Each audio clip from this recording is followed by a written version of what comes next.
నేను నాశనం అవుతాడు. ఒరే రేవంత్ రెడ్డి, ఒరే రంజాడుతా, నీకు అమ్మ అక్క చెల్లుంటే నా రాజ్యాలకు అన్యాయం జరగొద్దురా. మొత్తం నీ ప్రభుత్వం వల్ల రెడ్డి చేస్తుంది మొత్తం. ఇంకో కృష్ణారెడ్డి గారిని కాంగ్రెస్ అట వచ్చు లంజాడుకు నారాయణ గారు అన్యాయం చేసేది. నీతి నిజాయితీ కింద కట్టిడా ఇల్లు కట్టియాలి, లేకపోతే నీ పార్టీ ఉండదు. నాశనం అవుతుంది ఈ లంజాడుకు, నాశనం అవుతారు.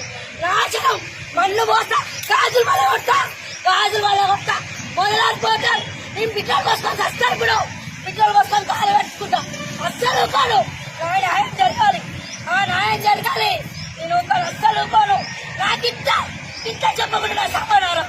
ఒక ఆడపిల్ల పాలమ్ముకొని బతికేదని కడుపు కొడతాను. నేను మొదలాడిపోను. అన్న అన్నగా చేయాలన్నా న్యాయం జరగాలి.